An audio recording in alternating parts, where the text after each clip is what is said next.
Welcome on into the Gatemen Pregame Show. My name's Henrique DaMour. To my left is JD Raucci, and to my right is Cam Stuart. The Gatemen are 14-8, riding high after a pair of offensive explosions have lifted them to blowout wins, solidifying their spot as a top team in the West and probably in the Cape. JD, the offense has been the story the last couple of days. 31 hits, producing 21 runs, and outscoring teams 21-2 in the last couple of games. Who's produced? Well, the answer to that is just about everybody. Just about everybody has had some of their best stretches of the season. Austin Shenton continues to be the most consistent hitter in the league, up over 430 on the season now. Then you look at a guy like Isaac Collins. He might be one of the hottest hitters on the Cape. We didn't see him much in the middle part of the season, or the middle part of the first half of the season, I should say. But now that he's been moved into that almost everyday right field spot, he has really found his stroke. I think the big thing with Isaac Collins is the fact that he needs to find his stroke. He needs to have consistent at-bats for him to figure out his stroke, figure out the pitching, figure out how he needs to adjust, and he's done a great job of that over the last few days. Against Bourne on Tuesday, or in the last game, I should say, Skylar Hunter even looked great. He kind of broke out of a little bit of a slump. He had a nice little day. Pavin Parks continues to kind of up the ante a little bit more each and every game. He was starting the season around 167. Now he's bumping that average up and up and up just about every couple of games. He had 3 RBIs against Bourne in that 13-1 win. Jeremy Idens continues to produce a leadoff triple in the last game for him. Lyle Lockhart had a triple in the last game. Really, it's just been up and down this Gatemen lineup. The consistency that we've been begging for all season is kind of starting to come to fruition. We're seeing 1 through 9 hit. We're seeing every position hit. And really, the offense has just been absolutely stellar. As you mentioned, a plus 19 run differential over the last 2 games. That's why they have a plus 43 run differential, the best in the league this season. This Gatemen offense has been fantastic all year. And blowouts like the Hyannis win a couple of weeks ago, 17-4 against Hyannis, then an 8-1 win against Katuitt on Tuesday, and then on Thursday, a 13-1 win over the Bourne Braves. Those are the kinds of games that you need to see from this Gatemen offense, because not that the pitching staff is a weaker part of this team, but really the bullpen hasn't been as consistent as you'd like it to be. So if you're putting up big-time runs, we've seen it this season, that takes the pressure off the bullpen. The bullpen pitches a little bit better. So really, I think the offense, more than anything else, is the key to this Gatemen team, and it has been, and that's the way it's been over the past couple of days. As you mentioned, absolutely dominant performances. Like you said, I mean, it is so astounding to see, because like you said, we've been begging for consistency all year. When 1 through 9 produce, 6 guys with multi-hit games against Bourne, one with Isaac Collins with 3 hits. Everybody got on base, basically. And we see that when this offense can perform at full strength, it really is something truly remarkable. You almost forget about Andrew Vaughn and Bryson Stott, and we were saying, obviously those are tough names to forget about, too. So that's true. That's impressive. Yeah. They're doing this without Vaughn. They're doing it without Stott. They're doing it without Bryant Packard. They are just hitting 1 through 9. It's been really something special to watch. A lot of hard hit balls and producing with guys in scoring position. The Gatemen offense could not be clicking better at a better time, and finally picked up their first win against Bourne. But like was mentioned, the starting pitching, even the bullpen kind of has been up and down in a lot of low leverage situations, has been great, and the starting pitching has been phenomenal, hasn't it? Yeah, you talk about that 21-2 run differential, and I'm looking at the 2 there because that's really impressive, especially in blowout games like these where you got a bunch of low leverage situations toward the end of the game. The Gatemen have just been so impressive, and I go back to before the holiday break on Tuesday against Katuitt. Joey Matulovic in his last start going out on top, probably his best performance of the year, and just had everything going for him. A lot of scouts in the area at the game that day, so he really impressed them. Obviously signed the contract yesterday. And then carrying it over, what I've been most impressed with is the guys who can fill in at the back end of the rotation, who right now are in the bullpen. We saw Cody Carroll in that game pitch really well. He and Zach Hart ended the game for the Gatemen, only allowed 3 hits and 1 run. So they were pretty impressive. And then the last game against Bourne, we saw out of the bullpen some good performances as well, but that was off the back of Ryan Garcia, who looked very good in his first start against Orleans, but was really fastball laden. And then I think Don Sneddon touched on it after the game. He really went a lot to his slider, which is really his bread and butter in the game against Bourne just a few days ago. And that's what really had that swing and miss stuff. And it was a wild game. Remember, it was a weird run scored in the first inning, and then a weird one for Bourne in their half of the first. And it looked like with the wind and the weather conditions that it was just going to be one of those quirky games that was going to end 10-8, 12-10, something like that. And Garcia was really able to settle down. Easton Lucas out of the bullpen was tremendous as well. He's another one of those guys who could be a starter at the back end of your rotation, but is pitching out of the bullpen right now. And both those guys were just so electric. And to end the game with the last 12 runs, you got to thank your pitching for that as well. I mean, to keep them off the board after getting some momentum in the first inning for the Braves, that was really impressive. It was a very loaded Braves offense, like you said. Shut them down after Garcia allowed back-to-back doubles in the first. Nothing else. The Wareham Gatemen were able to take advantage of defensive miscues, and just a boring Braves team that after the fifth inning looked pretty defeated. They piled it on. Stat pad day for the boys in blue and red. And an all-around fantastic effort. And Don Sneddon, head coach, has to be happy with what he's been seeing. Like you said, he's his advice and the coaching staff has really been paying off. So we wanted to get his opinion as to what is going on. So our Mary Orders got to chat with him before today's game. Thanks, guys. So, Coach, before the unexpected off day yesterday, we've been really dominating the competition. What's been working for the team? Well, without a doubt, if you just look at the scoreboard, you see that they only got one run, and that sets a tone the whole way through. Everybody feeds off of that. If your pitching is in the game, you can win games a lot of ways when you're only giving up one run. It can be an error on their part, it can be a clutch hit on our part, or it could be hitting the ball, which we've been lucky to do the last two times too, hit the ball. So that really explains why the score has been so different between each teams. And you mentioned feeding off of each other. Do you feel like the offense and the defense feed off each other? Yeah, you can feel it in the dugout. It's an energy that you have in there, and it's hard to describe unless you play the game and you know it, but you feel it in the dugout. You know when you go out, you're going to be right back in here in a matter of minutes because your pitchings are doing such great jobs. It's when they're out there for 30 minutes, that just takes away from any momentum you get. Baseball is a game of momentum, and it fluctuates time to time. And if you can get the pitching going, you generally can control the momentum. And going off the pitching, not only the starters but also the bullpen have been doing really well. What have you been seeing out of them? Yeah, well, that's huge. That's been our big concern. And, we lost a lot of innings with Matulovic. That's a concern. And we have a couple other guys that may be question marks here coming down the line here for various reasons. So they're going to have to pick it up. And we just had that discussion today with them, is that maybe the guys haven't been throwing quite as much. You're going to have to pick up some innings here. We got 10 games in a row, I think, so that's going to tax the bullpen also. And how are they feeling about picking up that slack? Well, I mean, they want to play, so they aren't complaining with that. As a head coach, you would prefer just to use 2 pitchers every night, but if you have a staff of 16 pitchers, they want to get in there. So one way or the other, that's fine. We're here to try to improve them too, whether you're a starter or a bullpen guy. And I think Coach Lawler's done a great job of getting those guys ready. And looking to tonight, Falmouth is coming off a game against Cotuit where they got 17 runs. How are you looking to slow them down? Well, it's tough. They got all their players in now. They have on paper probably the best club in the league, and they can hit. And their pitching has been good for them. So they've struggled a little bit earlier just because not everybody was here. So they've definitely improved, probably the best improved team in the league here within this last week and a half. Coach, thanks so much for your time. Guys, back to you. Welcome back to the Gatemen Pregame Show. Henrique, DaMour, Cam, Stuart, and JD Raucci joining you here before the Gatemen get set to take on the Falmouth Commodores for just the second time this year. This is the only team in the West that we played only 2 times at this point. Falmouth, the fourth game of the year, early on, but the same pitching matchup, sort of, that we saw in that one. But here, this time at Spillane Field, same starter for Falmouth, Mitchell Stone of Oklahoma State. What do we know about him? Well, we know he is gigantic, 6'9", 260 pounds on the bump, and he pitched really well against the Gatemen against a really high-powered Gatemen offense in that first meeting of the season a couple of weeks ago. He had 6 strikeouts, 3 walks over 4 innings, gave up only 1 run. He looked really, really good.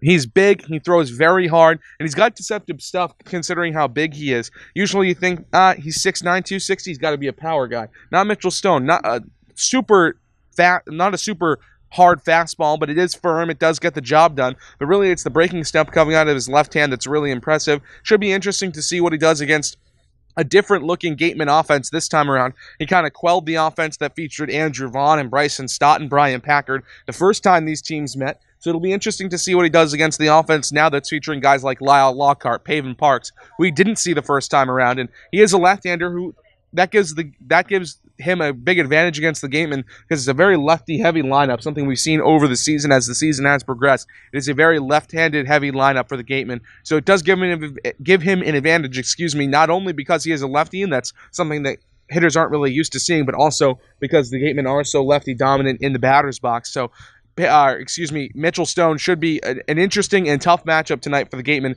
considering his size and how much success he had the last time out against this very same Wareham team. Yeah, he put together a very good start, and it took a late inning effort by the Gatemen to come back and win that one 7-4. But also in the late innings, it was Justin Glover, who's no longer on the team anymore, who started for the Gatemen, but who came on in relief and pitched almost 4 innings of solid relief out of the bullpen, was today's starter, Will Proctor. Yeah, and Proctor got the win in that game, actually relieving his Georgia teammate Justin Glover, and he really silenced the Falmouth bats. I thought Glover ended that start well, but after a big first inning where they sent, I believe, 8 guys to the plate, did the Commodores, it's still tough that second time around the order to keep those bats quiet, and Proctor did just that, and I expect him to have a good bounce-back day today. He scuffled his last time out. It was the 17-4 victory at Hyannis, and he did give up 3 runs in 3 innings, which doesn't look that great in the box score, but obviously the offense lifted him in that 17-4 victory. And before that, he had 4 appearances, and he only allowed 2 runs. So he does have really good stuff. I think he's got a good fastball, although he's not a big strikeout guy. He does pitch to contact a lot, more of a ground ball guy. So I expect Proctor to come out and do that today. Fastball heavy, a lot like what we'll see from Mitchell Stone, as you mentioned, starting off with the fastball,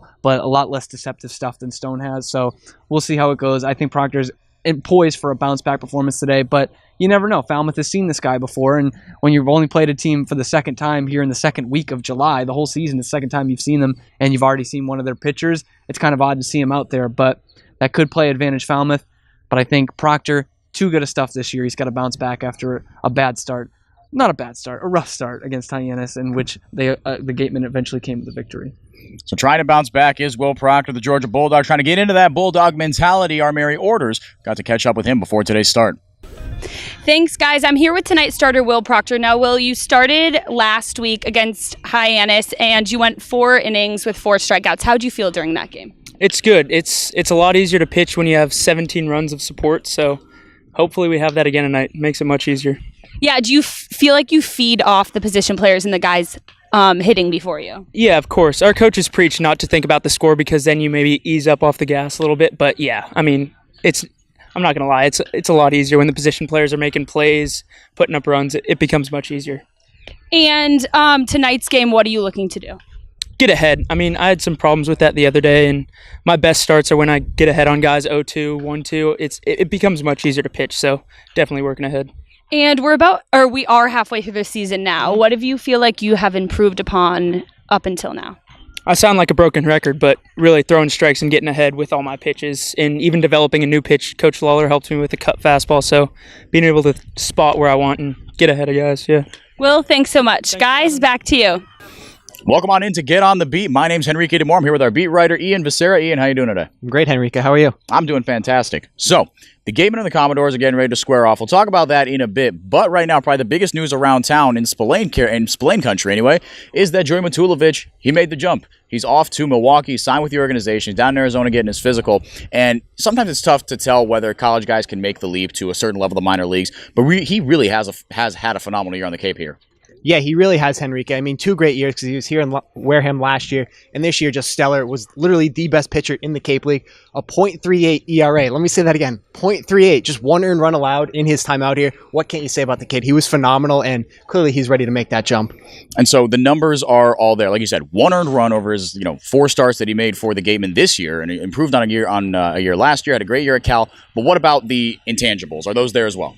Yeah, I really think they are. And I mean, I think his stuff is there too. Another great thing about him, which I love to see in pitchers anyway, is the control. His control's there. He's not walking guys. Even if some of the pitch counts are higher up and not what he wants it to be, he's throwing strikes, he's attacking guys, and that's all you can ask for from a pitcher. Again, you want to see his fastball, jump up, get a couple more miles per hour. But the other day in his start, he was sitting around 90, 91. And, get in the weight room a little more. He's still developing as a college kid, so he can add a couple more miles per hour to that fastball. And the intangibles are there too, I think, as well. Just a good kid, seems pretty level-headed, and that's really what you need for big league success. So it seems like he's ready to be coachable and, like you said, get in the weight room some, get, ingrained in the major league program to get a couple more miles an hour on his fastball, really work on his mechanics, fine-tuning those. So Matulovic looks like, for everything we've seen, ready to make the jump. Wish him all the best.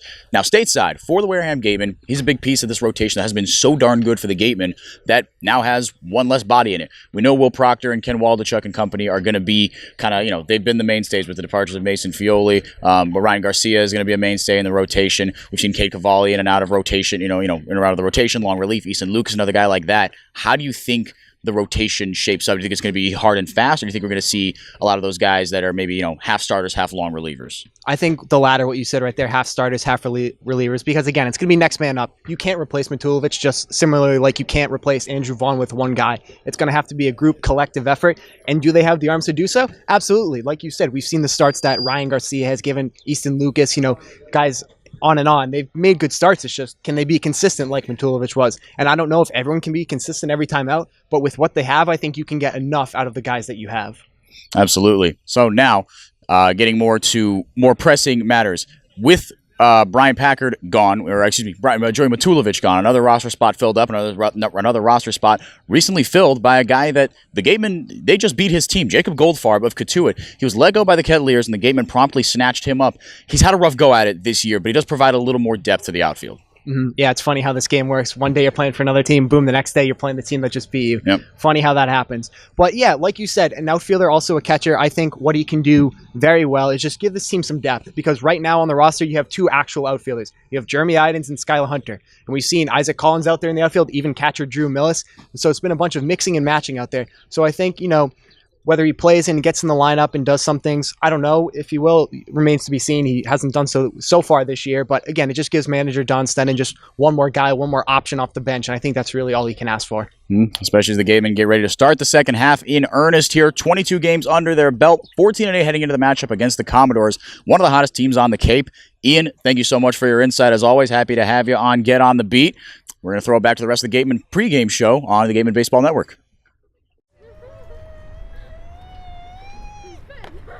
Beat the heat and join us at WaterWiz, a water experience unlike any other this side of the bridge. Open daily, head over to the water park on Route 28, the Cranberry Highway. Back here on the Gatemen pregame show, squaring off against the Commodores, which is the second time this year. This is a totally different Commodores team than what we saw, because the last time these two teams played, right afterwards, the Commodores fell into quite the tailspin that put them really locked in the bottom of the standings in the West Division for a long, long time, but now they're actually in fourth, which is rare territory for them. They're one of the hotter teams in the Cape, 7-2-1, and they put up a 17-7 victory over Cotuit at Lowell Park. A team that's putting up football scores is going to be a different look than what the Gatemen saw last time around, but the Gatemen have been producing offensively, obviously like nobody's business as of late. So, JD, new look teams for both these sides. What do the Gatemen have to do to come away victors today?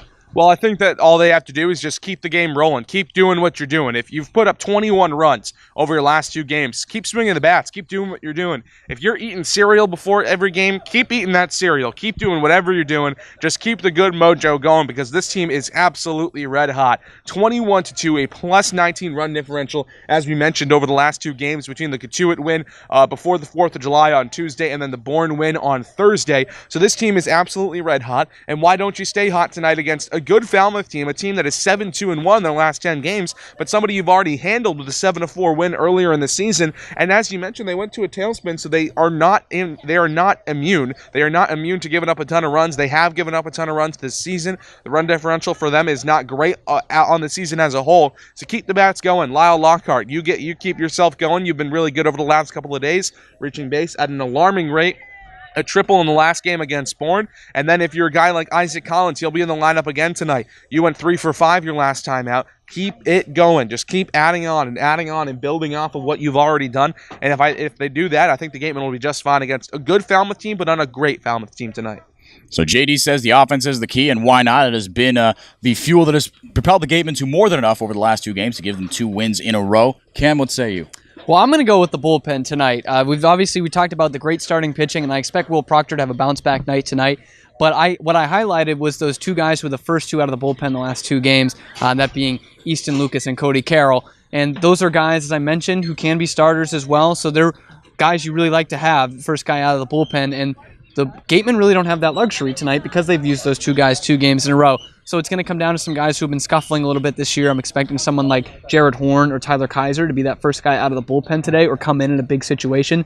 So this is going to be a key game for them to bounce back and stave off a hot team. We talk about Cameron Cannon as well, who's been on fire recently. You got to keep those bats quiet. In a close game, late innings, it's going to come down to them tonight. You heard it here first for Cameron Stewart. For JD Raucci, I'm Henrique DaMour. In just a couple of hours, Gatemen Commodore scoring off for the second time this year here at Spillane Field. First pitch at 6:30 on the Gatemen Baseball Network on our YouTube channel. Thank you so much for tuning in here. We'll see you in a bit.